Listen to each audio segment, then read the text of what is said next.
Have you ever felt so physically, emotionally, and mentally drained from work?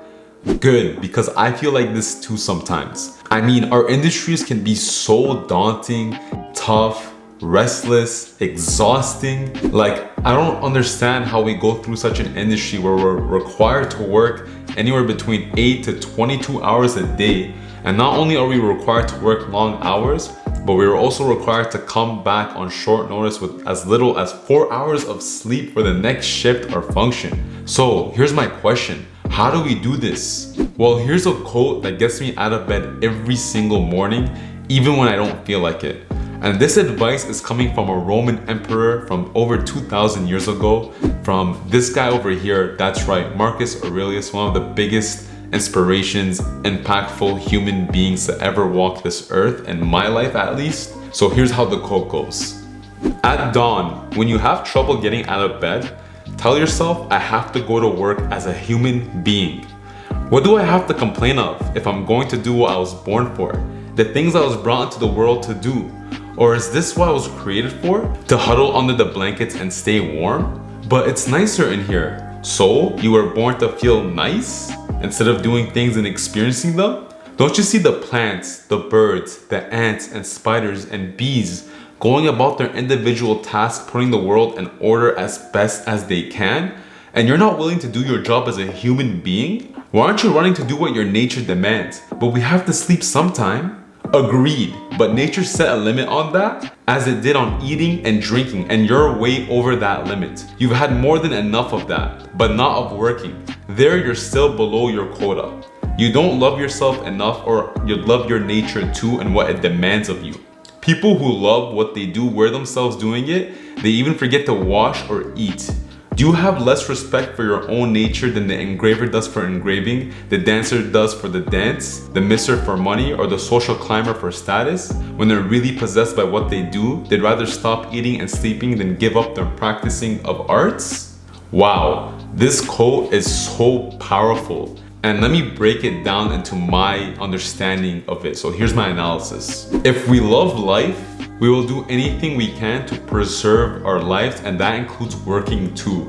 And this doesn't mean in the sense of just doing a job. Rather, it implies that living demands physical activity. Meaning, if you slept all the time, you wouldn't be living. And if you resist activity, you actually act against your nature. Which is to say, you don't really love yourself. Sorry if this comes out rushed, but this is how I understand it. A lot of you may be thinking, well, there's a lot of jobs in society that may be harmful to me and others. And yes, I agree with you. How I understand this quote is, if you're getting out of bed and you're doing a job that's harmful for you and you don't like it at all because you have commitments, you have responsibilities, you have to provide food and a house, shelter, and money on the table for your families, then I have the utmost respect for you, because it is such a privileged thing for me to say that I can pursue any career I want and even do this YouTube video as I'm doing right now. But for the people who are doing this work and are saying that this is really detrimental to them, that labor in itself has a lot of value, because look what you're doing. You're impacting many people's lives. You're providing food on the table. You're providing education for your children. You're doing anything you can to survive, and that has so much value. And I think that's what Marcus is trying to tell us, to do your work, and nature demands of you as a human being when you have to. Now, another way I look at it personally is that when you find your purpose in life and your meaning, you will do anything you can to do that. And I myself experience this too. Like, I forget to go to bed sometimes because I'm up all night editing a video. I spend a lot of time researching for YouTube. I spend time on skills that I can use to enhance my career in the industry for hospitality. I use a lot of my time to basically fulfill my purpose. And my purpose for me, there's many different things that I have. What's my why? And my why drives me to do this every single day. I'm telling you, I work over 40 hours a week with my full-time job as a supervisor in my hotel.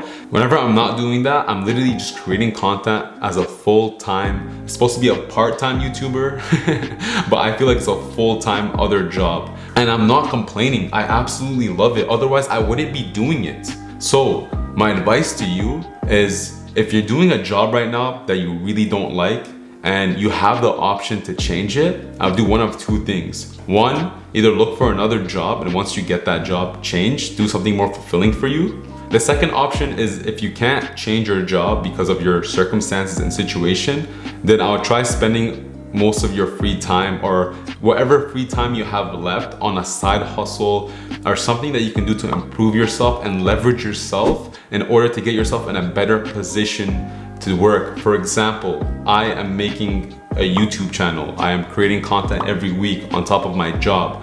Hopefully this will lead into something else and provide more value for my future and the future of my family and friends. So that is like one way I'm using my time to leverage my side hustle in the future. And plus, I just want to inspire people on a macro level and provide such value and inspiration for people to change their lives positively. So that's why I'm doing it. Anyways, if you like this video, please hit that like button, and I would love to make more videos on this and on my content. So subscribe to my channel if you like something like this. Thank you for listening. Until next time, hospitality gurus.